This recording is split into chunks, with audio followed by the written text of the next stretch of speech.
ఏంటి బిజినెస్ చేసేవాళ్ళు ఇన్ని మిస్టేక్స్ చేస్తున్నారా? అయితే మీ బిజినెస్ క్లోజ్ చేసుకోవడం ఖాయం. లేట్ చేయకుండా వీడియో ఎండ్ వరకు చూడండి. Welcome to RV collection. ఇది డే 18 అండి. ఒక అమ్మాయి బిజినెస్ ఎలా చేయాలనేసి మన ఆర్వీ కలెక్షన్లో బిజినెస్ గురించి కొత్త కొత్త అప్డేట్స్ అనేవి వస్తున్నాయి అనమాట. సో లేట్ చేయకుండా సబ్స్క్రైబ్ చేసుకొని మన ఛానల్ని. వీడియోలోకి వెళ్తే కనుక నాకు తెలిసిన సిస్టర్ రీసెంట్గా 30,000 లాస్ అయిందనమాట. తను తీసుకున్న సరుకు తన ఇంట్లోనే ఉందనమాట. ఏమైందక్క అంటే తను ఉండేది పల్లెటూరులో నుంచి స్టార్ట్ చేసింది. బట్ తీసుకుందంతా సిటీ స్టైల్ సరుకు అనమాట. సో బిజినెస్ స్టార్ట్ చేసే ముందు ఒక్కసారి ఆలోచించుకొని మీరు ఎక్కడి నుంచి స్టార్ట్ చేస్తున్నారు. సిటీ వాళ్ళైతే మీ ఏరియాలో ఎలాంటి శారీస్ సేల్ అవుతాయి, ఎలాంటి శారీస్ ఎక్కువ ఇష్టపడతారు, ఎలాంటి శారీస్ ఎక్కువ సేల్ అవుతున్నాయి, ఎలాంటి శారీస్ ఎక్కువ యూజ్ చేస్తున్నారు.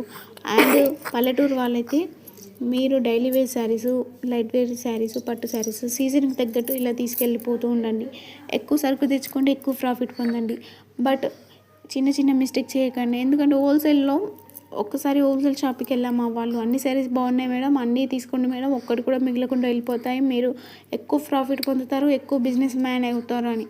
బట్ అందులో నిజం ఏమీ లేదండి. ఎందుకంటే వాళ్ళకేం తెలుస్తుందండి మన ఏరియాలో ఎలాంటి సేల్ అవుతాయి అనేది. సో ఒక్కసారి చూసి తీసుకెళ్ళండి. ఎందుకంటే వాళ్ళ ప్రాఫిట్స్ రావడం కోసం, వాళ్ళ సేల్స్ పెరగడం కోసం మనకు అలా చెప్తారు. బట్ ఒక్కసారి ఆలోచించండి. హోల్సేల్లో తీసుకునే వాళ్ళు చాలా వరకు చాలా షాపులలో కనుక రిటర్న్ ఎక్స్చేంజెస్ ఏవి ఉండవు అనమాట. చాలా వరకు ఉండవు. సో మనం తీసుకోవాల్సింది ఒక్క సెట్ తీసుకొని ఇవ్వరు, బల్క్లో తీసుకోవాలి. ఒక్కసారి ఇలాంటి మిస్టేక్స్ చేయకుండా తీసుకోండి. అండ్ అలాగే మన డబ్బులు ఎవరికి ఊరికే రావు కనుక సో ఈ చిన్న చిన్న మిస్టేక్స్ అనేవి చూసి తీసుకోండి. సో కొత్తగా అల్లం పేస్ట్ పడితే కనుక నాన్ వెజ్ ఐటమ్స్ ఏమైనా చేస్తూ ఉంటారా? నేనైతే కొత్తగా అల్లం పేస్ట్ పడితే మాత్రం ఎప్పటికప్పుడు నాన్ వెజ్ ఐటమ్ చేసుకొని తింటాను అనమాట. సో ఈరోజు ఎగ్ పలావ్ అనవచ్చు, ఎగ్ బిర్యానీ అనవచ్చు. ప్రాసెస్ నచ్చితే మీరు కూడా ఇలాంటివి ట్రై చేయండి. వీడియో నచ్చితే లైక్ చేయండి, షేర్ చేయండి, సబ్స్క్రైబ్ చేసుకోండి, కామెంట్ చేయండి ఎంతమంది